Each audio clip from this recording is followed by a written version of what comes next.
اعوذ باللہ من الشیطان الرجیم، بسم اللہ الرحمن الرحیم۔ سلور آک اسکولز اینڈ کالج میں خوش آمدید۔ آج کا میرا لیکچر جماعت ششم کے لیے ہے۔ آج ہم لوگ ایک سبق کی پڑھائی کریں گے جس سبق کا نام ہے بطخوں کا بٹوارہ۔ اس سبق کے مصنف کا نام ہے کمال احمد رضوی، اور اس لیکچر میں آپ کو سبق کی پڑھائی کرواؤں گی، اس کے بعد اس کی وضاحت کا کام کریں گے، اس کے بعد الفاظ کے معنی کرواؤں گی، اور آخر میں ہم معروضی و موضوعی طرز پر سوالات کے جوابات کا سلسلہ شروع کریں گے۔ تو چلتے ہیں، پڑھائی کا کام شروع کرتے ہیں۔ سب بچے سریر خامہ نمبر 1 کی کتاب کا صفحہ نمبر 55 نکالیں اور اپنے ہاتھوں میں پینسل رکھیں۔ جو لفظ آپ کو مشکل لگے اس کو خط کشید کر لیں اور بار بار پڑھیں تاکہ آپ کی روانی بن سکے۔ سبق کے مصنف کا نام ہے کمال احمد رضوی۔ تو چلتے ہیں، سبق کی پڑھائی کا سلسلہ شروع کرتے ہیں۔ بطخوں کا بٹوارہ۔ ایک گاؤں میں ایک غریب آدمی رہتا تھا جو تھا تو مسکین سا مگر بہت ہی سمجھدار اور عقل مند تھا۔ گھر میں صرف اس کی بیوی ساتھ رہتی تھی۔ دونوں میاں بیوی اتنے غریب اور مفلس تھے کہ کئی روز تک فاقہ رہتا۔ رفتہ رفتہ گھر کی تمام چیزیں ایک ایک کر کے بک گئیں اور آخر کار ایک بطخ رہ گئی۔ جب بھوک نے انہیں بہت زیادہ ستایا تو اس آدمی نے اللہ کا نام لے کر بطخ کو بھی ذبح کر دیا اور اپنی بیوی کے حوالے کرتے ہوئے کہا، لو بھلی مانس، اسے پکا لو۔ بیوی کہنے لگی، نہ گھر میں آٹا ہے جس سے روٹی پکا لیں، اور نہ نمک مرچ مسالہ کے جس سے یہ بطخ پکا لوں۔ روکھی پھیکی بطخ تیار کر کے کیا کریں گے؟ اس آدمی نے اپنی بیوی سے کہا، اچھا تو میں گاؤں کے چودھری کے پاس یہ بطخ لے کر جاتا ہوں اور اسے بطور نذرانہ پیش کرتا ہوں، شاید وہ کچھ روپے دے دے۔ وہ آدمی ذبح کی ہوئی بطخ کو لے کر سیدھا گاؤں کے چودھری کے گھر پہنچا اور اس کا دروازہ کھٹکھٹایا۔ چودھری گھر سے باہر نکلا تو اس نے وہ بطخ دیکھتے ہوئے کہا، چودھری جی، میرے پاس صرف یہی ایک آخری سہارا ہے، سو وہ آپ کی نظر کرنے لایا ہوں۔ چودھری اسے گھر کے اندر لے گیا، پھر اپنے بیوی بچوں کو آواز دے کر بلایا اور اس کے سامنے اس شخص سے کہنے لگا، تم خود ہی یہ بطخ ہم لوگوں میں بانٹ دو، مگر خیال رہے ہر ایک کو ٹھیک ٹھیک حصہ ملے۔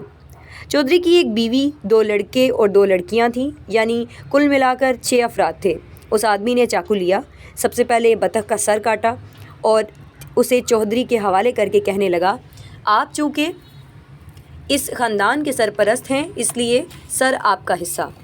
اس کے بعد اس نے بطخ کی ناک کاٹی اور چودرانی کے حوالے کرتے ہوئے بولا، آپ گھر کی مالکہ ہیں اس لیے آپ کو مرد کی ناک کی حفاظت کرنی چاہیے، لہٰذا ناک آپ کی ہوئی۔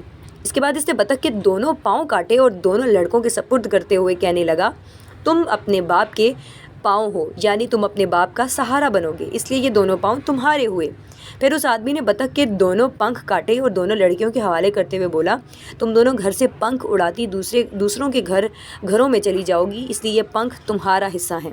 اس آدمی نے پھر بطخ کا بچا ہوا حصہ خود رکھ لیا اور وہی گوشت سے بھرا ہوا تھا۔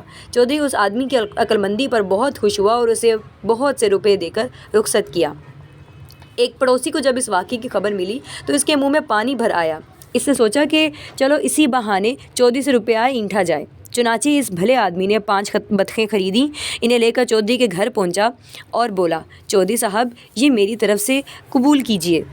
چودھری نے اپنے بیوی بچوں کو بلا کر اس کے سامنے پیش کیا اور اس شخص سے کہا، ان بطخوں کو تم خود ہم لوگوں میں بانٹ دو اور اس طرح بانٹو کہ کوئی نقصان میں نہ رہے۔ وہ شخص بہت دیر تک سوچتا رہا اور غور کرتا رہا، لیکن اس کی سمجھ میں کچھ نہ آیا کہ 6 افراد میں 5 بطخوں کو کس طرح بانٹا جائے کہ کوئی بھی نقصان میں نہ رہے۔ اسے غصہ بھی آیا کہ وہ 6 بطخیں کیوں نہ لایا، مگر اب کیا ہو سکتا تھا۔ آخر جب اس سے کچھ نہ بن پڑا تو چودھری نے پہلے والے آدمی کو بلوا بھیجا۔ جب وہ آیا تو چودھری نے اس سے کہا، ان بطخوں کو ہم 6 آدمیوں میں بانٹ دو۔ اس آدمی نے ایک بطخ اٹھائی اور ایک چودھری اور چودرائن کے حوالے کرتے ہوئے کہنے لگا، لیجئے یہ اب آپ لوگ 3 ہو گئے۔ پھر اس نے ایک بطخ اٹھائی اور دونوں لڑکوں کو دیتے ہوئے کہا، لو تم بھی 3 ہو گئے۔ پھر اس نے ایک بطخ 2 لڑکیوں کو دیتے ہوئے بولا، یہ تم لے لو، تم بھی 3 ہو گئیں، اور 2 بطخیں خود رکھ کر بولا، لو ہم بھی 3 ہو گئے۔ چودھری اس کی عقل مندی پر اتنا زیادہ خوش ہوا کہ اس نے اسے اپنی زمین کا کچھ حصہ دے دیا تاکہ وہ اپنی باقی زندگی آرام سے گزار سکے، اور وہ لالچی آدمی اس کا منہ دیکھتا رہ گیا۔ سچ ہے کہ لالچ بری بلا ہے۔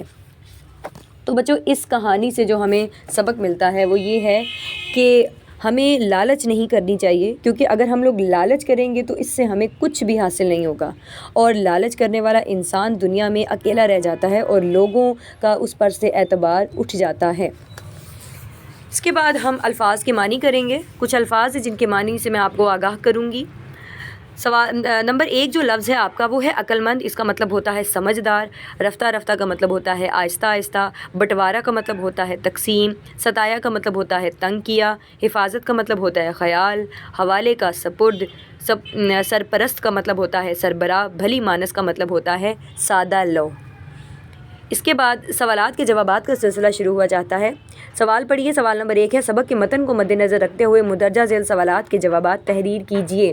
یعنی سبق کو آپ لوگوں نے ذہن میں رکھنا ہے اور سوالات کے جوابات سبق کے مطابق دینے ہیں۔ سوال نمبر 1 ہے آپ کا کہ غریب آدمی نے اپنی بطخیں کیوں ذبح کی؟ اس کا جواب یہ ہے کہ غریب آدمی نے اپنی بطخیں اس وجہ سے ذبح کی کیونکہ اس کے گھر میں کھانے کے لیے کچھ بھی نہ بچا تھا، اس لیے اس نے بطخ کو ذبح کرنے کے لیے چن لیا۔ سوال نمبر 2 ہے وہ ذبح کی ہوئی بطخ کو چودھری کے پاس کیوں لے کر گیا؟ اس کا جواب یہ ہے کہ غریب آدمی ذبح کی ہوئی بطخ کو چودھری کے پاس اس لیے لے کر گیا کیونکہ اس کو یقین تھا کہ چودھری اسے بطور نذرانہ کچھ نہ کچھ روپے دے دے گا۔ سوال نمبر 3 ہے چودھری نے اسے گھر کے اندر لے جا کر کیا کہا؟ اس کا جواب یہ ہے کہ چودھری اسے اپنے گھر کے اندر لے گیا، پھر اپنے بیوی بچوں کو آواز دے کر بلایا اور ان کے سامنے اس شخص سے کہنے لگا تم خود ہی یہ بطخ ہم لوگوں میں بانٹ دو، مگر خیال رہے ہر ایک کو ٹھیک ٹھیک حصہ ملے۔ اس کے بعد اگلا سوال ہے سوال نمبر 4، وہ یہ ہے کہ اس نے چودھری اور چودھرائن کو بطخ کے کون کون سے حصے دیے؟ اس کا جواب یہ ہے کہ غریب آدمی نے چودھری کو بطخ کا سر دیا اور یہ کہا کہ آپ گھر کے سرپرست ہیں اس لیے سر والا حصہ آپ کا ہوا، اور بیوی کو بطخ کی ناک دی اور یہ کہا کہ آپ گھر کی مالکہ ہیں اس لیے آپ کو مرد کی ناک کی حفاظت کرنی چاہیے۔ سوال نمبر 5 ہے غریب آدمی کا پڑوسی کیا سوچ کر چودھری کے پاس گیا اور اسے کس مشکل کا سامنا کرنا پڑا؟ اس کا جواب یہ ہے کہ غریب آدمی کا پڑوسی یہ سوچ کر چودھری کے پاس گیا کہ میں بھی اسی بہانے چودھری سے کچھ روپیہ اینٹ لوں گا، اور اس کو کس مشکل کا سامنا کرنا پڑا؟ اس کا جواب یہ ہے کہ جب چودھری نے اس کو یہ کہا کہ تم ان بطخوں کو ہم لوگوں میں بانٹ دو اور اس طرح بانٹو کہ کوئی نقصان میں نہ رہے، تو وہ شخص مشکل میں پڑ گیا کیونکہ اسے کچھ بھی سمجھ نہیں آ رہا تھا کہ وہ 5 بطخوں کو 6 لوگوں میں کس طرح تقسیم کرے۔ آخری سوال ہے کہ غریب آدمی نے دوسری دفعہ کس طرح بطخوں کی تقسیم کی؟ اس کا جواب تھوڑا سا بڑا ہے لیکن وہ یہ ہے کہ اس آدمی نے ایک بطخ اٹھائی اور چودھری اور چودھرائن کے حوالے کرتے ہوئے کہنے لگا یہ لیجئے آپ لوگ 3 ہو گئے۔ پھر اس نے ایک بطخ اٹھائی اور 2 لڑکوں کو دیتے ہوئے کہا لو تم بھی 3 ہو گئے۔ پھر اس نے ایک بطخ 2 لڑکیوں کو دیتے ہوئے بولا یہ تم لے لو تم بھی 3 ہو گئیں، اور 2 بطخیں خود رکھ کر بولا لو ہم بھی 3 ہو گئے۔ اس کے بعد اگلا سوال ہے آپ کا اس سبق کا خلاصہ تحریر کیجیے۔ خلاصے کے لیے بس آپ لوگوں نے یہ بات مد نظر رکھنی ہے کہ خلاصہ 8 سے 10 لائنوں کا ہونا چاہیے، 8 سے 10 سطور سے زیادہ آپ کا خلاصہ نہ ہو، اور خلاصے میں آپ نے صرف ایسا کرنا ہے کہ اس کہانی کو 2 سے 3 بار پڑھ لینا ہے، اس کے بعد جو آپ کو باتیں اس کہانی کی یاد رہیں وہ آپ نے ترتیب کے ساتھ لکھ دینی ہے، تو اس سبق کا خلاصہ بن جائے گا۔ اس کے بعد آگے چلتے ہیں۔ آپ کا سوال ہے الفاظ کے جملے تحریر کیجیے۔ اب آپ نے مجھے الفاظ کے جملے بتانے ہیں۔ سوال نمبر 3 دیکھیں کتاب پہ اپنا۔ سوال ہے آپ کا مندرجہ ذیل الفاظ و محاورات کو اپنے جملوں میں استعمال کیجیے۔ اب آپ کا جو پہلا لفظ ہے وہ ہے رفتہ رفتہ۔ رفتہ رفتہ کا مطلب ہوتا ہے آہستہ آہستہ۔ اس کا جملہ یہ ہو سکتا ہے کہ پاکستان رفتہ رفتہ ترقی کی منازل طے کر رہا ہے، یا پھر اس کا جملہ یہ بھی ہو سکتا ہے کہ علی نے رفتہ رفتہ عمر کی طرف دوستی کا ہاتھ بڑھایا۔ اس کے بعد اگلا لفظ جو ہے وہ آپ کا ہے فاقہ۔ فاقہ کا مطلب ہوتا ہے قحط۔ اس کا جملہ یہ ہو سکتا ہے کہ سیلاب کی تباہ کاریوں کا شکار لوگ فاقوں میں مبتلا تھے، یا پھر اس کا جملہ یہ بھی ہو سکتا ہے کہ فاقہ کشی بھوک اور افلاس کو جنم دیتی ہے۔ اگلا لفظ ہے آپ کا روکھی پھیکی۔ اس کا مطلب ہوتا ہے بے لطف، یعنی کسی بھی مزے کے بغیر۔ اس کا جملہ یہ ہو سکتا ہے کہ اللہ کا ذکر روکھی پھیکی زندگی میں بھی جان ڈال دیتا ہے، یا پھر اس کا جملہ یہ ہو سکتا ہے کہ آج کی نوجوان نسل کو کتابوں کی دنیا روکھی پھیکی دکھائی دیتی ہے۔ اگلا لفظ ہے آپ کا سرپرست۔ سرپرست کا مطلب ہوتا ہے حکمران، یا پھر اس کا مطلب ہوتا ہے مالک۔ اس کا جملہ یہ ہو سکتا ہے کہ ہمارے گھر کے سرپرست ہمارے والد ہیں، یا پھر اس کا جملہ یہ بھی ہو سکتا ہے کہ کامران نے اپنے بھائی کی سرپرستی میں اعلیٰ تعلیم حاصل کی۔ اگلا لفظ ہے آپ کا خاندان۔ خاندان کا مطلب ہوتا ہے گھرانہ۔ اس کا جملہ یہ ہو سکتا ہے کہ کمزور خاندان پورے سماج کو کمزور کرنے کا سبب بنتے ہیں، یا پھر اس کا جملہ یہ بھی ہو سکتا ہے کہ خاندانی اقدار کا تحفظ ہی معاشروں کو زندگی کے اتار چڑھاؤ میں مدد دیتا ہے۔ اس کے بعد آپ کا جو اگلا لفظ ہے وہ ہے سپرد۔ سپرد کا مطلب ہوتا ہے حوالے یا امان۔ اس کا جملہ یہ ہو سکتا ہے کہ میرے دادا جان کو سپرد خاک ہوئے 5 سال ہو چکے ہیں، یا پھر اس کا جملہ یہ بھی ہو سکتا ہے کہ قریش مکہ کے لوگ اپنی امانتیں آپ صلی اللہ علیہ وآلہ وسلم کے سپرد کرتے تھے۔ آخری لفظ ہے آپ کا منہ میں پانی بھر آنا۔ اس کا مطلب ہوتا ہے جی لل جانا۔ اس کا جملہ یہ ہو سکتا ہے کہ مزے مزے کے پکوان دے کر میرے منہ میں پانی بھر آیا، یا پھر اس کا جملہ یہ بھی ہو سکتا ہے کہ اپنا پسندیدہ کھانا دیکھ کر حنا کے منہ میں پانی بھر آیا۔ اس کے بعد اگلے سوال کی طرف چلتے ہیں جو کہ آپ کا جملوں کی درستی پہ مشتمل ہے۔ سوال پڑھتے ہیں۔ سوال نمبر ہے آپ کا 4۔ سبق کے متن کو مد نظر رکھتے ہوئے مندرجہ ذیل جملوں کی تصحیح کیجیے۔ اب یہ جو جملے لکھے ہوئے ہیں اس میں جملوں میں کوئی غلطی نہیں ہے، لیکن سبق کے لحاظ سے وہ غلط جملے لکھے ہوئے ہیں۔ جیسے آپ اس کی مثال یوں لے لیں کہ غریب آدمی، ہم نے سبق میں پڑھا کہ وہ ایک سمجھدار انسان تھا، لیکن اگر ان جملوں میں لکھا ہوگا کہ وہ بیوقوف انسان تھا تو ہم نے بیوقوف کی جگہ پہ سمجھدار لکھنا ہے۔ تو چلتے ہیں اس کام کو شروع کرتے ہیں۔ سب سے پہلا جو آپ کا جملہ ہے وہ ہے ایک گاؤں میں ایک غریب لڑکا رہتا تھا جو تھا تو مسکین سا مگر بہت ہی بیوقوف اور نادان تھا۔ اس کی تصحیح اس طرح ممکن ہے کہ ایک گاؤں میں ایک غریب آدمی رہتا تھا جو تھا تو مسکین سا مگر بہت ہی بیوقوف کی جگہ پہ آپ لکھیں گے سمجھدار، اور نادان کی جگہ پہ آپ لوگ لکھیں گے عقل مند تھا۔ ٹھیک ہے، اب غریب لڑکے کا ذکر ہم نے نہیں سنا، غریب آدمی کا ذکر سنا ہے۔ نمبر 2 پہ دیکھیں، وہ آدمی ذبح کی ہوئی مرغی لے کر سیدھا گاؤں کے چودھری کے گھر پہنچا۔ اب یہاں مرغی کی جگہ آپ کیا لکھیں گے؟ بطخ، کیونکہ ہم نے سبق میں بطخ کا ذکر سنا ہے، نہ کہ مرغی کا۔ نمبر 3 پہ دیکھیں، چودھری کی ایک بیوی، 3 لڑکے اور 4 لڑکیاں تھیں۔ اب اس میں دیکھیں 3 لڑکے نہیں تھے، 2 لڑکے تھے، اور 4 لڑکیاں نہیں تھیں، لڑکیاں بھی 2 ہی تھیں۔ باقی جملہ بالکل ایسا ہی رہے گا۔ اس کے بعد کیا ہے، اس آدمی نے پھر بطخ کا بچا ہوا گوشت خود لے لیا اور وہی پروں سے بھرا ہوا تھا۔ نہیں، پروں کی جگہ کیا لکھنا ہے ہم نے؟ گوشت سے بھرا ہوا تھا۔ اس کے بعد آگے کیا ہے، اس نے سوچا کہ چلو اسی بہانے چودھری سے مکان روپیہ اینٹھا جائے۔ اب مکان نہیں، روپیہ اینٹھا جائے۔ اس کے بعد اگلا آپ کا جملہ ہے، اسے غصہ بھی آیا کہ 7 بطخیں کیوں نہ لایا، مگر اب کیا ہو سکتا تھا۔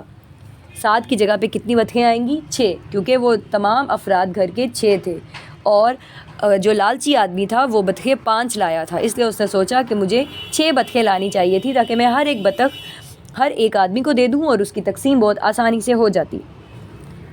اس کے بعد آخری جو آپ کا جملہ ہے وہ ہے، جب وہ آیا تو چودھرائن نے اس سے کہا کہ ان بطخوں کو ہم 5 عورتوں میں بانٹ دو۔ غلط، اس میں چودھرائن کی جگہ پہ آئے گا چودھری۔ چودھری نے کہا تھا ہم ان بطخوں کو ہم 5 عورتوں میں نہیں بلکہ 6 آدمیوں میں بانٹ دو۔ یہ سوال آپ کا ختم ہوا جاتا ہے۔ اگلا سوال آپ کا تذکیر و تانیث سے متعلق ہے، یعنی مذکر کے مؤنث آپ نے بتانے ہیں، کسی جگہ پہ آپ نے مذکر بتانے ہیں، کسی جگہ پہ آپ نے مؤنث بتانے ہیں۔ سب سے پہلا لفظ ہے آپ کا بیوی۔ بیوی کا مذکر میاں ہوتا ہے، چودھری کی مؤنث چودھرائن ہوتا ہے، اور مرد کی مؤنث عورت ہوتی ہے، پڑوسی کی مؤنث پڑوسن ہوتی ہے، اور آدمی کی مؤنث خاتون ہوتی ہے، اور لڑکی کا مذکر لڑکا ہوتا ہے، اور مالکہ کا مذکر مالک ہوتا ہے۔ اس کے بعد اگلا سوال ہے آپ کا لاحقوں کا۔ لاحقوں پر مشتمل یہ سوال ہے، یعنی آپ کو ایک لفظ دیا گیا ہوگا، اس لفظ کے آخر میں آپ نے ایک لفظ آپ نے اس کا اضافہ کرنا ہے، اور اس کے بعد وہ 2 لفظ نہیں بلکہ ایک لفظ وجود میں آ جائے گا۔ سوال پڑھتے ہیں۔ سوال ہے آپ کا سوال نمبر 6، مندرجہ ذیل لاحقوں کی مدد سے دیے گئے الفاظ کو مکمل کیجیے۔ اب اس میں دیکھیں آپ کو چند ایک الفاظ دیے گئے ہیں، انہی کو استعمال کر کے آپ نے یہ خالی جگہ پر کرنی ہے۔ پہلا لفظ لکھا ہوا ہے بان، باز، پسند، گار اور زدہ۔ اب لفظ کیا ہے؟ دل، پسند، غم زدہ، طلب گار، ہوا باز، شتر بان، مددگار، کبوتر باز، مہر زدہ، ترقی پسند اور آفت زدہ۔ اس کے بعد اگلا سوال ہے سوال نمبر 7، جس میں آپ نے ان جملوں کو درست کر کے لکھنا ہے۔ نمبر 1 پہ ہے میں نے کل رات ایک خواب دیکھی۔ اس کی درست حالت یہ ہے کہ میں نے کل رات ایک خواب دیکھا۔ نمبر 2 پہ ہے کولمبس نے امریکہ ایجاد کیا۔ کولمبس نے امریکہ دریافت کیا۔ میرے کو خبر نہیں، مجھے خبر نہیں۔ صدر نے حاضرین کو خطاب کیا۔ اس کا جواب ہے صدر نے حاضرین سے خطاب کیا۔ نمبر 5 پہ ہے دعوت میں 5 پلیٹ ٹوٹ گئیں۔ دعوت میں 5 پلیٹیں ٹوٹ گئیں۔ جی نے چاہا تو آؤں گا، جی چاہا تو آؤں گا۔ اس کے بعد نمبر 7 پہ ہے دہی کھٹی ہے۔ اس کا جواب ہے دہی کھٹا ہے۔ اور آخری جو ہے آپ کا نمبر 8، وہ ہے میرا اس معاملے سے براہ راست تعلق ہے۔ میرا اس معاملے سے براہ راست تعلق ہے۔ اس کے بعد آپ کا اگلا سوال آخری ہے سوال نمبر 8، جو کہ قواعد پہ مشتمل ہے۔ سوال ہے آپ کا مندرجہ ذیل قواعد کی روح سے کیا ہیں؟ یہ الفاظ آپ کو دیے گئے ہیں، آپ نے ان کو بتانا ہے کہ یہ لفظ قواعد کی روح سے کیا بنتے ہیں۔ سب سے پہلے دیکھیں گاؤں لکھا ہوا ہے، گاؤں اسم ہے، غریب آدمی اسم نکرہ ہے، کہ حروف اضافت ہے، 6 افراد صفت عددی ہے، اور جو ہے وہ حروف عطف ہے، لیے حروف علت ہے، کا حروف اضافت ہے، چاقو اسم علم ہے، وہ اسم اشارہ ہے، مگر حروف علت ہے۔ اب میں آپ کو ان کی تعریفیں بھی بتا دیتی ہوں کہ حروف اضافت کسے کہتے ہیں۔ حروف اضافت جو ہوتے ہیں وہ حروف ہوتے ہیں جو اس اسموں کے باہمی تعلق کو یا ان میں موجود جو لگاؤ ہوتا ہے اس کو ظاہر کرتے ہیں۔ اس کی مثال آپ یہ لے سکتے ہیں جیسے کا، کی یا پھر کے وغیرہ، یہ سب جو ہوتے ہیں حروف اضافت ہوتے ہیں۔ اس کے بعد حروف صفت عددی کسے کہتے ہیں؟ صفت عددی وہ صفت ہوتی ہے کہ جو اپنے موصوف کی ترتیب یا درجے کو ظاہر کرتی ہے، کسی کے بھی لیول کو ظاہر کرنے کو صفت عددی کہا جاتا ہے، جیسے پہلا، دوسرا، آخری، چوتھا، پانچواں، چھٹا، اس طرح سے۔ اس کے بعد حروف علت عطف ہے۔ حروف عطف جو ہے یہ وہ حروف ہوتے ہیں جو 2 اسموں یا 2 جملوں کو آپس میں ملاتے ہیں، ٹھیک ہے۔ ان کو کنجکشن بھی کہتے ہیں انگلش میں۔ جیسے کچھ الفاظ ہوتے ہیں یہ، جیسے اور ہوتا ہے، پھر ہوتا ہے، بھی ہوتا ہے۔ اس کے بعد آخری جو ہے آپ کا وہ ہے حروف علت۔